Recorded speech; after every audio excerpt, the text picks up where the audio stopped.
What commercials had you confused as to what was being sold to you? Those Super Bowl commercials where the content is 99% some dramatic narration about hope, struggle, or perseverance, and then at the last second it's just like, Jeep. There was a commercial that only aired a couple of times for the natural gas industry. The tagline was, "Nothing warms you like gas."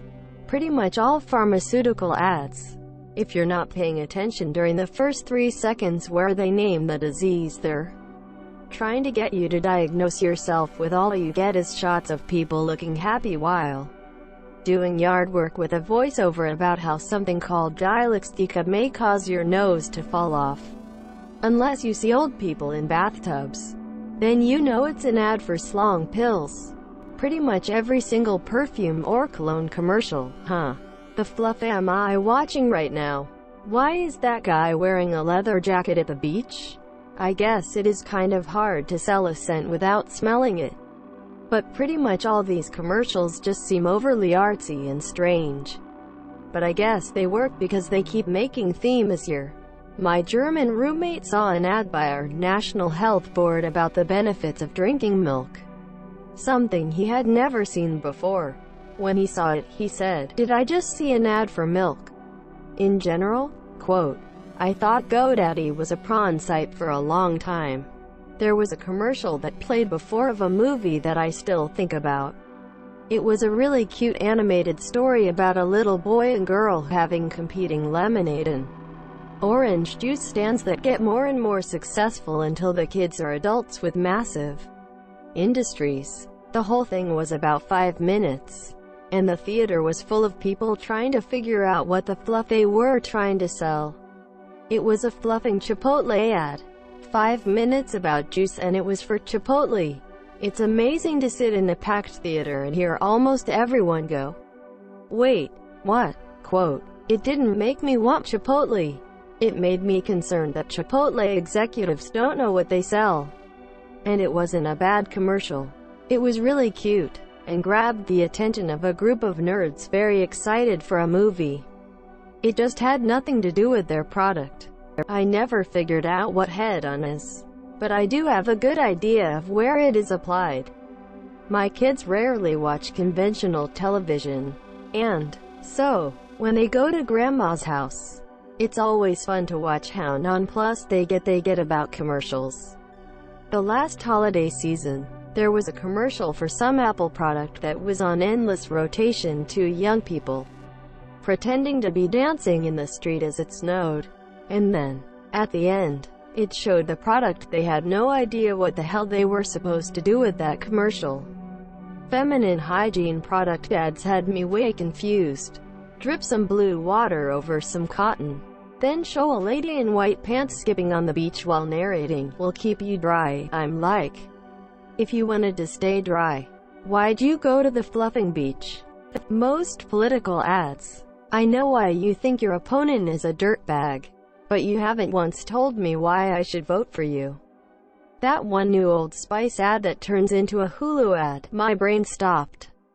When I was a kid, I thought all of those contest commercials were saying, "Many will enter, you will win." So I was convinced I would win trips to the Bahamas or a new Xbox if I just entered those contests. When I watch a Flexiel ad, I'm not sure whether I want a chainsaw, a boat, a cannon, or Flexiel products. Any ad on YouTube that doesn't get to the point before becoming skippable. I had no idea what Red Bull did for a long time.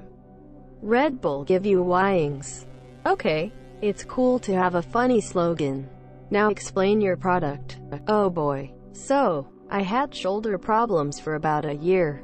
Did physical therapy and it helped a little. I'm watching TV and there is a commercial with a guy throwing a football through a tire hung by a rope. Then he is picking up his wife with ease. Me. This shoulder medicine is something else. The guy is all better. Go to my doctor. Me. Doc. I saw a commercial for this medicine called Cialis which looks like it might fix my shoulder pain. Doctor. No. That's not what that is for. This isn't even the worst part of this visit. The first time I went in I thought the nurse was flirting with me. She is telling me how good I look and what great shape I'm in. This is making me feel pretty good. I mean, she is really going to town. I'm married, but it still makes you feel good, right? Next visit she starts in again and then stops. Hey, something is wrong here. What is your birth date? I tell her. Oh, I somehow wrote your birthday down as 1950. She thought I was about 15 years older than I really am. Your compliments ended after that. Cialis. I remember as a kid this ad where a guy just came out of his house heading to work just dancing. With background dancers I think. And singing or song playing. Good morning. Good morning. It's great to wake up late. I had no idea Cialis was a slong pill. And would sing that song around the house whenever I got out of bed. Literally every perfume commercial. Can't just have someone come out on screen and say, "This smells like strawberries." Nope. You need to watch a drug trip-esque montage of a woman being stalked by a tiger and simultaneously climbing a mountain or some garbage like that. This truth. https u2.be/pisy-vz3e commercial from 2015 that uses memes from 2010 to 2012 made me want to smoke instead of not like it was supposed to. When I was little, I thought the fushigi actually levitated and I could see the clear plastic part. So I thought it was a ball with a metal inside and plastic outside that would float. I was wrong. With most Apple commercials, it has people running, family moments, all this emotional garbage, and then ends with Apple logo. Not even advertising a specific product, just shows the fluffing apple with a bite out of it. LMAO. Jones Barbecue and Foot Massage. There was a commercial of a mom coming into her son's room and she gives him these big butt headphones. And then it said, "Ask your doctor about X," and I thought it was some depression garbage. But it turned out to be for some Viagra substitute, which made me even more confused. And then a few months later I saw the commercial again and it dawned on me. She gave her son the headphones so he wouldn't hear his parents raw-dogging it in the next room. Kmart's "I shipped the bed" commercial. Lol. The old Cialis commercials where the two actors are in bathtubs on the beach. Doesn't seem very romantic. Why are they in two different tubs if we're advertising boner pills? I never understood the visuals and how they supported the messaging. When I was a little kid, I seriously thought Tuck's medicated pads were for putting out matches. Edit. This was a commercial from the 80s, maybe even early 90s. For reference, https www.youtube.com/watch v=2fkxnbrfm. House Hippos Canada. Literally any Japanese commercial is basically a 98% chance of what is. I don't even. Oh, it's an ad for baby wipes. Those animated drug commercials showing majestic butt worlds of beauty. What drug is this for? And why am I only hearing side effects? Project Sunlight was an advertising campaign by Unilever to convince people to have babies. IDK if this applies in the US, but over here Unilever owns everything. Look on the back of any food or toiletries packaging and you'll likely see their logo. Well, it turns out they had such a huge market share of the baby industry it was easier for them to just advertise having a baby than to actually advertise their products. Really dystopian stuff. But back when I was a kid, there was a commercial for juicy fruit gum that seemed like it was advertising steroids. Now, it's been decades since I last saw the advertisement in question, but from what I recall, it was focused on showcasing impressive feats enacted by various athletes. Most of the scenes featured people on bicycles executing slow-motion stunts of one variety or another. And the whole thing was accompanied by a rock and roll jingle which promised that the taste is gonna move you. Like I said, the commercial had every appearance of being for some sort of performance-enhancing drug. And I wasn't the only one who thought as much. One fateful day, my younger brother brought home a pack of the gum from school, and he took to excitedly explaining that the two of us were about to gain real life Superpowers. We'll go outside, he told me, and we'll both chew some juicy fruit. The last two words were offered as a perfect imitation of the product's theme song, and were accompanied by what was probably supposed to be a heroic pose. Then we'll run and jump everywhere. As you've no doubt surmised, things didn't exactly go the way that he'd envisioned.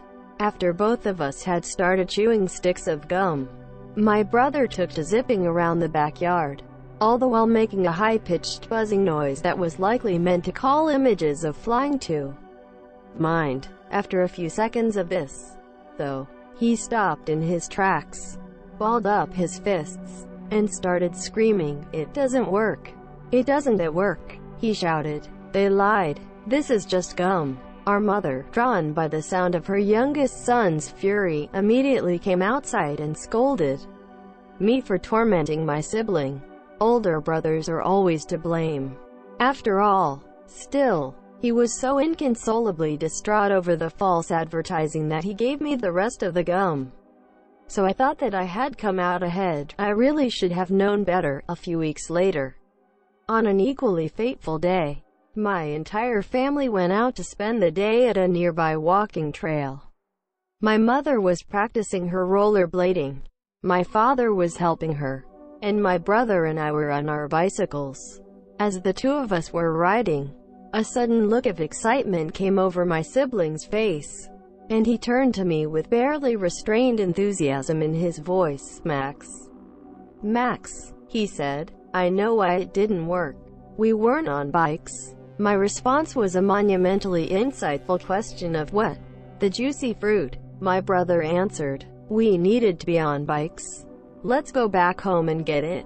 Of course, given that our previous encounter with the gum had taken place nearly a month prior, I had already consumed the rest of it, and after I stated as much, I found my eardrums being assaulted by more screaming. "You stole it," my brother wailed. "I never said you could have it. It was mine." Needless to say, the boys' caterwauling caught our mother's attention, and I was scolded yet again. Anyway, that's why I hate juicy fruit. TL. Dr. Juicy fruit gum was marketed as a performance enhancer. It got me grounded.